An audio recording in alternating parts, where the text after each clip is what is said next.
జై బిఎంపి, జై బిఎంపి, జై జై బిఎంపి.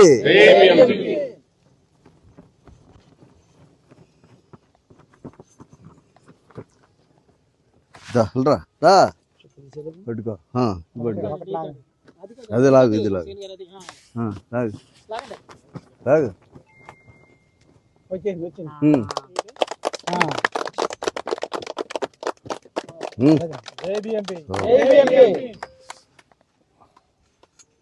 అందరూ చేతులు పైకెత్తి చెప్పండి. జై జై బిఎంపి, జై జై బిఎంపి, జై జై బిఎంపి. నీళ్ళకి వచ్చాను.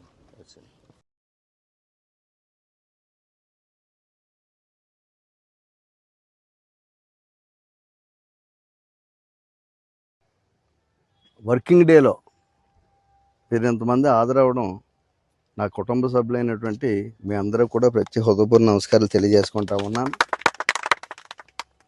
ఇప్పుడు 39 సంవత్సరాల ప్రయాణం, ఈ రోజు నుంచి 40వ సంవత్సరంలోకి అడుగు పెడతాం. 39 సంవత్సరాలు ఎన్నో ఆటుపోట్లు.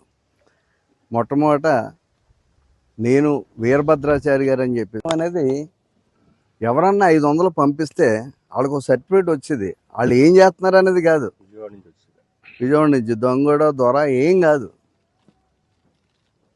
రాష్ట్రంలో మొట్టమొదటిగా ఎక్స్పీరియన్స్ ఎవరి దగ్గరన్నా పనిచేసి వచ్చినట్టుగా ఎక్స్పీరియన్స్ ఎడ్యుకేషన్ తీసుకుని మళ్ళీ స్క్రూటినీ అన్నది చేసి ఇతనికి వైద్యం వచ్చి వైద్యమే బతుకుతాడు ఇతను అని నిర్ణయించిన తర్వాత సర్టిఫికేట్ ఇవ్వడం మనమే స్టార్ట్ చేసాం. దాంట్లో ఇంకే అనుమానం లేదు. అందువల్ల వాళ్ళు ఎక్కడన్నా ఎవరన్నా తప్పులు చేస్తుంటారు, మన వాళ్ళు ఎవరో తప్పు చేయరు. చాలా జాగ్రత్తగా ఆచితూచి ఉంటారు. ఎవరో ఒక్కొక్కళ్ళు ఉంటారు కొంచెం, కానీ టోటల్గా చూసుకుంటే మాత్రం మన అసోసియేషన్లో ఉన్నటువంటి క్రమశిక్షణ ఖచ్చితంగా పాటిస్తూ ముందుకు వెళ్తుంటారు. నిజంగా ఈ 39 సంవత్సరాలు ఈ ఆటుపోట్లలో నాకంటూ రాష్ట్ర స్థాయి నాయకత్వంలో ఉన్నటువంటి వ్యక్తులు ఇద్దరే. ఎవరు? ఎస్కే ఇమాం గారు, కన్నబొత్తుల శ్రీనివాస్ గారు. అంటే స్టేట్ కమిటీలో తెత్తమోళ్ళు అందరూ కూడా మొహమాటమే. తర్వాత ఈ శాటిలైట్ సిటీ యూనిట్ కానీ రాజమండ్రి యూనిట్ కానీ చెదరకుండా కాపాడడంలో ముఖ్యులు ఎంవి సత్యనారాయణ గారు, కన్నబొత్తుల శ్రీనివాస్ గారు. అలాగే మీరందరూ కూడా నా మీద నమ్మకంతో ఉన్నటువంటి మీ అందరూ కూడా సత్యనారాయణ గారితోనే ఉండి ప్రయాణం చేద్దామనే ప్రబలమైన నమ్మకంతో ఉన్నటువంటి మీ అందరూ కూడా హృదయపూర్వక ధన్యవాదాలు తెలియజేసుకుంటా ఉన్నాను. మరి ఈ ప్రయాణాన్ని ఇంకా ముందుకు తీసుకెళ్ళాలి. మరి భవిష్యత్తులో మరి మన వ్యవస్థలు ఉంటాయో ఉండవో తెలియదు, కానీ ఇప్పటికే వైద్య వృత్తిలో వైద్యులు పెరుగుతూ ఉన్నారు. మన అవసరాలు కూడా తగ్గుతూ ఉన్నాయి ప్రజలకి. ఎందుకంటే వాళ్ళే పిహెచ్సి సెంటర్లకు కానీ వాటికి కానీ వెళ్ళి వాళ్ళు వైద్యాలు నిర్వహించుకుంటూ ఉన్నారు. బేసిక్ అనేది పెట్టుకోవడం తప్పని చెప్పని మనం చెప్పాం. అయినా వాళ్ళు ఏంటంటే ఆ పేరు పెట్టుకుంటే కానీ వాళ్ళకి మనుగడ లేదు కాబట్టి వాళ్ళు ఆ పేరు పెట్టుకున్నారు. దాన్ని కోర్టులో వేసాం. ఎందుకంటే ఆ పేరు వాడకూడదు, బిఎంపీ అనేది వాడకూడదని. మరి కోర్టులో విషయాలు ఎప్పుడైతే తేలవు కదా. మరి అలాగే మీ అందరూ కూడా భవిష్యత్తులో కూడా సహకరించాలని, మీ వృత్తి ఏదైతే ఉందో దానికి సరిపడది. అంటే వాళ్ళ ఎంతో టెక్నాలజీ పెరిగింది. టెక్నాలజీ పెరిగిన తర్వాత మనం దాన్ని అందిపుచ్చుకోవడంలో మనకున్నటువంటి ఎడ్యుకేషన్ కానీ మనకున్నటువంటి ఆలోచన కానీ సరిపోదు. ఎందుకంటే ఆ టెక్నాలజీ సంబంధించినటువంటి ఐటమ్స్ పెట్టుకోవాలన్నా దానికి తగ్గ అర్హత ఉండాలి. అర్హతలు మనకు ఉండవు కాబట్టి మనద ఎంతవరకు అంతవరకు చేసుకుంటూ, ఇప్పుడు ఎవరైతే కొత్త కొత్త డాక్టర్లు వస్తున్నారో ఆ టెక్నాలజీతో ఉన్నటువంటి వాళ్ళు ఉన్నారో వాళ్ళకి రిఫరల్స్ పంపించుంటారు. ఈ మధ్య చూడండి, మొన్న మీటింగ్లో కూడా చెప్పాను. ఏ మీటింగ్లో చెప్పుకున్నాం మనం? మొన్న శ్రీశక్తి హాస్పిటల్లో 18 ఏళ్ళ పిల్లలు 35 ఏళ్ళ లోపల నడుస్తూ పడిపోయి హార్ట్ అటాక్తో చనిపోతూ ఉన్నారు. అలా మన దగ్గరికి వచ్చేటప్పుడు కూడా వాళ్ళు చెప్పే సిమ్టమ్స్ని బట్టి మనం నిర్ధారణ చేసుకొని వాళ్ళ ప్రాణాలను కాపాడాల్సిన బాధ్యత కూడా మనకుంది.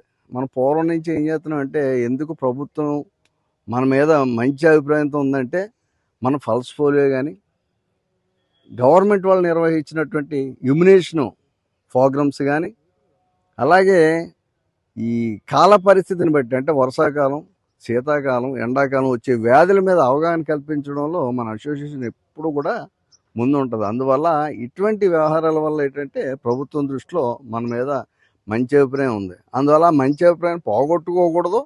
పోగొట్టుకోకుండా మనం ఏ అయితే ప్రాథమిక వైద్యంతో అని అనుకున్నామో అది మాత్రమే చేసుకుంటూ ముందుకు వెళ్ళాలని చెప్పి తెలియజేసుకుంటూ, మరి ఇవాళ ఈ రూరల్ కమిటీ వారు ఈ బాధ్యత తీసుకొని జెండా ఆవిష్కరణ చేయడం మీ అందరికీ పిలుపుబడి అంటే చాలా షార్ట్ టైం. ఎందుకంటే మొన్న మీటింగ్ అయింది, అయిన వెంటనే మళ్ళీ మీరు అందరూ వస్తారో రారో అనే ఆలోచన ఉంది.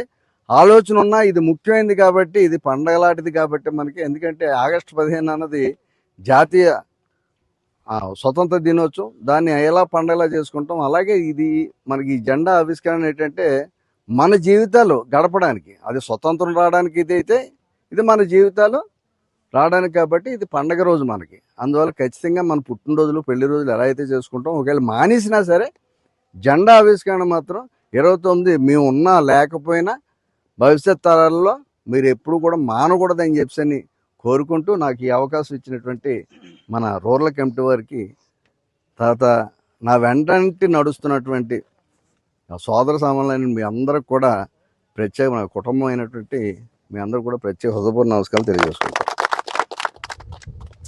మరి ఈ కమిటీ వాళ్ళు 2 సంవత్సరాలు పూర్తయింది. 2 సంవత్సరాలు కూడా చాలా చక్కగానే నిర్వహించారు. భవిష్యత్తులో కూడా చక్కగా ఎటువంటి ఇబ్బంది లేకుండా నిర్వహిస్తారని చెప్పేసి ప్రత్యేకంగా వీళ్ళకి కూడా అభినందనలు తెలియజేస్తూ ఉన్నాను రూరల్ కమిటీ.